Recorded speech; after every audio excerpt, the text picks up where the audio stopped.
Welcome to Coleman Report Live. I'm Bob Coleman. We're talking Main Street and the small business lenders who help it grow. Katie Witecki, our editor, Lance Sexton, in an undisclosed location out of Arkansas. Wait a minute, that's not your dad's store, is it, Lance? I'm in a vehicle today, Bob. Not driving. Whatever. And Thomas Kimsey, CEO of Thomas Financial out of Atlanta. Thomas, welcome. Good afternoon, Bob. Good to be with you. Thank you. Yeah, I'm glad to have you. Hey, we have a bunch of poll questions, and we see the attendees are populating. Thank you so much for your support. This is what Thomas is going to be talking about. Do you plan on using PPP funds for equity for USDA B&I rural loans?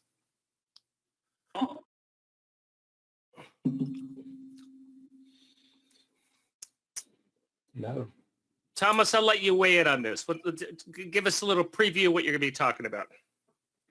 Sure. No, absolutely, Bob. With the B&I CARES Act loan program, part of the program there allows our borrowers to use their PPP loan as equity. As many of us know that's familiar with the B&I program, they have the tangible balance sheet equity requirement that gives us a lot of headaches over the years. So by allowing your PPP loan to count towards your 10% equity, it's a great, really a great benefit that they provided there in the CARES Act under the B&I program. Yeah, one of the drawbacks to B&I lending is what Thomas is saying is we need to have 10% balance sheet equity on the financial statement. No matter how much an asset, specifically a building, may have appreciated, they're going to take it off the balance sheet. And this way, we can do that. How has that impacted your lending as a B&I lender, or is it still in the formulation stages? Well, it hadn't. I mean, yeah, it's still more in the formulation stages, but I think it's going to be really a big benefit to us that are going to allow a number of borrowers that may not have qualified to utilize this PPP for their equity. As you know, I'm a huge fan of this program. Mm-hmm. The big advantage is you have a good customer who's maxed out their SBA $3.75 million limit, and they can get a USDA loan. Bluntly, Thomas, correct me if I'm wrong, but this is perfect for the hospitality owner on an interstate somewhere in rural Iowa or Nebraska. Absolutely, Bob. It's a huge benefit, and we were very pleased to finally get a product that we could help rural America with. So it's going to be a huge benefit. Speaking of hospitality, have you stayed in a hotel since April 1, 2020? Be fun to see. Bob, my answer is yes. All right. And I know Joseph just did that. So Thomas, I'll let you go first. What was your experience like? I have not stayed anywhere. Oh, I'm sorry. Oh, I'm sorry, Bob, it was me. Okay, go ahead, Lance. Well, it was interesting, Bob. Everything was clean. The check-in procedure at a Hilton was no contact. There was plexiglass across the check-in counter, and your credit card machine was wired out to a desk where you were at. There were hand sanitizers everywhere. I'll have to say the room was crisp and clean, and there were a pretty limited number of people in the hotel, so it was very quiet. So it was a nice stay. Joseph, what was your experience? Same as usual, but the interesting thing is you had to take out your trash and put your sheets and linens out in the aisle or the hallway, and then they'll give you fresh towels. And that was a new one on us. But yeah, same as usual. It was a little bit quieter, but comfortable as usual. So. How much has hotel average daily rate, the ADR acronym, changed in 2020 compared to last year? I'm going to be curious what that statistic is, Bob, because my rate was the same rate it would have been at any other point at the hotel I stayed in. Katie, what's the answer? So the answer is about 33.9%. About? Yeah. Well, I mean, this is statistics from about a week ago, so, things that do change week to week, especially as things that are starting to open and some things are closing back down. So that right now is about $89.09 nationwide. The kind of sad thing about that is that's still actually pretty low. You're seeing in April, some of the hotels were really only making about $14 per room per stay on guests because of the cost of cleaning and those things. Yeah. It's interesting, and I didn't put the chart up on purpose because it's definitely an eyes glazed over. But if you go past, go 20 years, 30 years, hotel revenues completely match GDP. So we are in a contraction stage, obviously. And there's a number of things we could look at, but one is when hotel revenues are down, that obviously GDP is down and vice versa. How much have hotel occupancy rates dropped? Bob, I've got to guess at least 30 to 40%. 80? Oh, look at that. We have smart people on the line today. So I'm not surprised that we had 13 people say the 30 to 40 because it is just over 40. It's 41.7%. And that statistics is from last week. So it's fairly recent. Yeah. And so, I mean, 40% drop in your revenues. Obviously, the industry is being hammered very much. Thomas, Kimsey, are you doing hotel loans these days? What does your credit box look like? As far as hospitality, we're not looking at a lot of it, Bob. I mean, we will maybe cautiously look at it, but it's a tough sector right now to lend in on our credit box. Thomas, when do you see hotel ADRs and occupancy rates going back to January 2020 levels? It's a tough question, Bob. That's why I asked it. I think we were headed in a good direction. I mean, I just know where I'm, with things that are happening recently, I think that's going to be put way off. But I think we were headed back in a good, but who knows at this point? I think we got to get through the summer and get through this recent spike to see when things improve again. Yeah, and we're talking, phase twos. And this is just for us. We're trying to figure out what our schedule. Are you going to be at work on July 3rd? Yes, no, I don't know. Lance? Our bank will be open on Thursday or Friday. I'm sorry. Friday. Okay. Well, sorry, Katie and Joseph. We are on Friday the 3rd. Okay, Katie, big news in PPP. What's happening? So P4 passed in the Senate last night, real late, right before the end of the program. It still needs to go to the House and then be signed by the president, but it looks like it's probably going to pass in both of those. So it looks like we're going to get P4. And just a reminder of what that is, that'll allow small businesses who already received a PPP loan, who've used that, who have had still a 50% decline in revenues, get a second PPP loan to help continue on and continue doing better over the next couple of months. Well, I know we're going to have John Riosti on tomorrow. He can give us some more information, but it looks like the deadline is going to be extended to August 8th. Is my understanding of that correct, Katie? Right. So it extends it to August 8th, but then it gives the Small Business Administration the ability to extend it even further if necessary. Or if funds aren't available. So that's good news. Lance and I obviously were wrong about further guidance. We thought it was going to be June 30th, so we still don't know how to process forgiveness applications. Tell us about, was in the legislation, Katie, was there a dollar limit on the lender doesn't have to document it? I don't see that on the slide. Yeah, so I have not seen the text of this yet. I've searched and searched and I have not seen what it actually says. I don't know if it's still kind of backroom things or if there's maybe a draft that's circulating. I haven't seen it yet. So I don't know if there's anything in there about that yet. Well, what I like about this slide is the word unanimously, Lance. Absolutely. Bob, you were talking about understanding how a participant institution submits for forgiveness.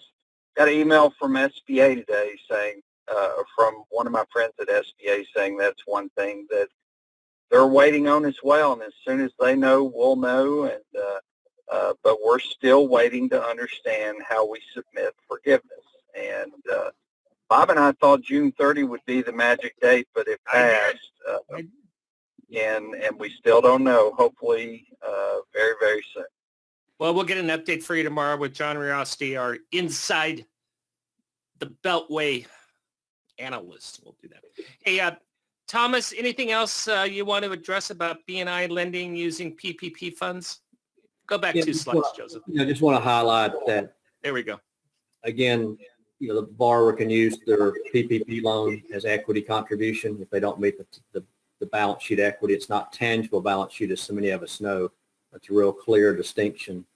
Also, this is not a forgivable loan. It's a 10-year working capital loan. If you've had an appraisal done within the last 2 years, we don't have to get an appraisal. There's no discounting on the appraisal. So there's some great features if you qualify in a rural area. I know we all read the same things. There's been issues, but I got to tell you, Thomas, what SBA did in terms of some of the changes, what BNI is doing, I'm very impressed by our government employees. They're very committed to serving lenders in Main Street. That's my opinion. No, they're working very hard, and we're very, appreciative of the leadership in DC from rural development. And, I will say there have been, I'll share with you guys and your audience, there has been some discussion of getting 6 months of payment, principal and interest payments for the rural development programs as well. I've got a call this afternoon on that. So On that I'll keep you posted. Hey, Thomas, what about the Main Street Lending Program, which takes effect as of today? Again, we're in a non-guidance atmosphere, but will the Main Street dollars also count as equity for BNI lending, or do we know that yet? I don't know that. We've done a lot of due diligence and research into that. We're reviewing that, looking at it closely, but we're not ready to, I guess, roll that out yet until we know the final guidance. Thomas, what is changing the subject? When is your next event? I know I was in Puerto Rico last year, and you've done great events in Colorado and all throughout the country. We did a telephonic event for your customers at Guam. That was interesting. We did it. Yes. For them, it was the next morning at 8 o'clock in the morning, but you got all the BNI tie-ins or whatever. What is based on the environment? What is your next event? And are you still planning on doing your event in December in Washington, D.C.? Yes, Mike and I talked about that yesterday, Bob, and I think that's going to be the next event that we'll be shooting for is our 1st of December, assuming things improve and we can do that. But I think for the interim, we'll just keep doing what we're doing here, virtual and webinars and things like that. Well, and obviously we dovetail that. We try to schedule that at the same time, or you have your event on rural, and then we have the secondary market summit. And that's obviously, we're looking at that very closely as well in terms of, obviously we want to work with you whatever we can. Hey, Katie, I think you talked about stats. Give us some more stats on hotel performance. So we already discussed the occupancy rates, which fell 43.4% year over year to 41.7%. Average daily rate, again, we just discussed, fell 33.9% to $89.09. Industry Analytics Service, STR, is now projecting that ADR is not going to be back to normal at least for 5 years. And we've kind of got this nice little chart over here that's kind of showing some of that. And it's going to take a little while to get back to the pre-COVID stats, and things were looking up kind of at the beginning of the year. And this hit, and I think it just really threw off a lot of the original projections that they had for hotels this year. Sorry. Go ahead, Katie. Finish your thought. I'm sorry. So revenue per available room, that's the last thing on here. It declines 62.6% from last year to $37.15. And that's what I was talking about. In April, that fell down to close to about $14 per room. And Lance and Thomas, I encourage lenders to be aware of these are not real estate loans. These are business loans, small business loans. And the value of the property is based on occupancy rates, revenues, and ADRs, right, Lance? Absolutely. And, if you look at a hotel loan as a real estate loan, you're going to end up with a foreclosed property that's going to sell for significantly less than you originally thought it was worth. I had a hotel project I liquidated in the previous recession that 2 years prior to the recession appraised for $1.9 million. But when it was built, it appraised for $950,000, which was 5 years earlier. Guess what it sold for? $800,000. I was going to say six, but yeah, 50 cents, less than 50 cents on the dollar. Yeah. But it was based, like you said, Bob, on occupancy. It was based on revenue. It was based on income, and it's definitely not a real estate loan. It's a business loan. Very good. Let's see. Katie, real quick, you wrote about the OCC and they're not happy with PPP and compliance. What's going on with that? So OCC had a couple things to say about compliance, but really what they were saying is that it poses, the whole PPP program poses a bit of a risk to lenders on all levels. And this was mostly discussing banks, but it did say it affected pretty much every financial institution. And they were saying because this program rolled out so fast, not everybody understood what was going on throughout the entire process. Borrowers didn't understand and lenders didn't understand. And so along with the other problems that we're already seeing with the economy, with a lot of people out of work and things like that, this just adds on to that and creates another risk on top of that. Yeah, very much so. And Lance, a difference between 2020 and 2009, when we all lived through the Great Recession, is every Friday night we would get a list of a couple banks that closed. I haven't seen any banks that have been closed yet. Well, there's been one bank, but I don't know that it was related to the COVID-19 issue. But there could be down the road. One of the things that I continue to suggest is that we need to be ready for what happens when all of the government support stops. That's going to be, somebody was saying the other day, it's like we're driving a car up to the edge of a cliff. How are we going to protect ourselves when we come down the other side? So there's still a lot of economic questions that we will have to face and issues over the rest of 2020 and probably through most of 2021. And Lance, that's a great segue to your webinar next week on now is the time to start planning your PDKs and looking at the files. And obviously, and I know you're in love with servicing. You're going to talk about servicing a little bit as well as let's try to service these loans before we liquidate them. Well, you need to understand how to get paid on your SBA guarantee. When things are good, you originate. You have regular servicing, but when you have a tough economy, special servicing and understanding how to get paid on your SBA guarantee becomes critical. And that the webinar next Wednesday is going to cover how to get paid on the guarantee. And walk me through the logistics we have. Let's say we have a $100,000 loan and the borrower has applied for forgiveness and they don't meet the requirement for employment. So that $100,000 now is not forgiven. It has to be paid back by the borrower. What are the terms of that? Is that a balloon payment? Yeah, you're smiling because I know you know the answer to this. Do we get to term it out? Do we give them a new loan? What do we do logistically? Well, a lot of it depends, Bob. The loans done before June the 5th are on a 2-year payback. They had a 6-month deferral, so they have an 18-month amortization.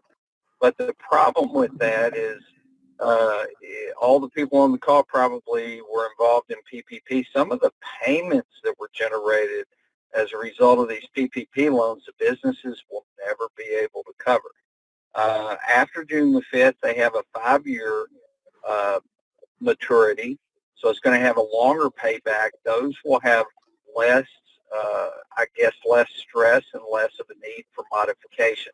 Now, the loans done before June the 5th, if you have one that is not forgiven, the balance is not forgiven and they have to pay it back, and they're on a 2-year maturity, you have the option to extend it to the 5-year maturity like those PPP loans done after June the 5th. So, and it's just going to be regular servicing. I had a long talk with one of the servicing center directors at SBA, and as far as we know right now, the unforgiven amounts that remain will be serviced out of the 50-57-2.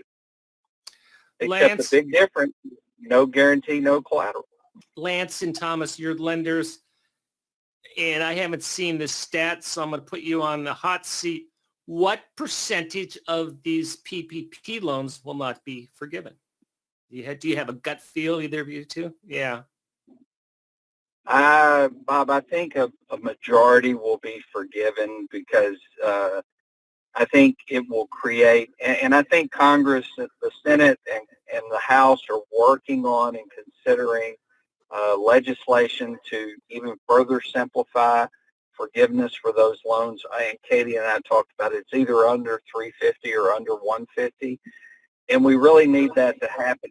If that happens, Bob, 90% plus of the PPP loans will automatically be forgiven. Good. Thomas, what's your number, Thomas? No, I agree with Lance. I think most of them will be forgiven, and I know the small business owners that I've talked to over the last few weeks are pretty confident, especially, with the recent changes and things. So I feel pretty good about it as well. The extension to the 24-week covered period is going to help forgiveness because it's going to give small businesses a better opportunity to use 100% of the funds from their PPP loan on payroll. Very good. Real quick, I know we're running over a little bit, but Lance, here's a question from Ariana. For an S corporation, are owner retirement contributions eligible for forgiveness? Yes, they are. Kyle asked, what is your recommendation for lenders' hospitality portfolio to prepare for the future? What should we be doing real quick, Lance?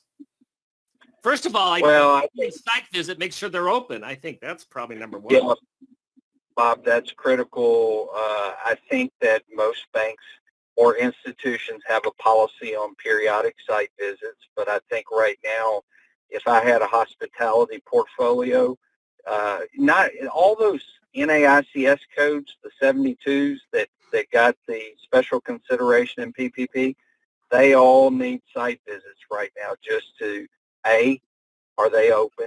B, visit with the owners and find out how they're doing. C, visit with the owners and find out if there's anything in the SBA servicing toolbox that can be done to help alleviate some of the stress that they're experiencing right now. I want to remind everybody, the 50-57-2 in a number of places states that it's a participant lending institution's responsibility to find a way for the small business to be able to repay the loan. Remember that. Last question from Sam. For PPP4, does an applicant need to already have a previous PPP loan? Katie? From what I understand, there is a certain set of rules, and again, I haven't seen the official legislation yet, but from what I understand, there is a separate set of rules for if they do not have a PPP loan yet and they have not applied yet. Yeah, but there are other options. Main Street lending, obviously, we're going to talk about that. The world is mad and it's constantly changing. Thomas, thank you for joining us. Thank you, Bob. Lance, thank you. We will be on Friday. Katie, thank you. And thank you for joining us today for the Coleman Report Update and for supporting America's Main Street, one entrepreneur at a time. Have a great afternoon. Bye.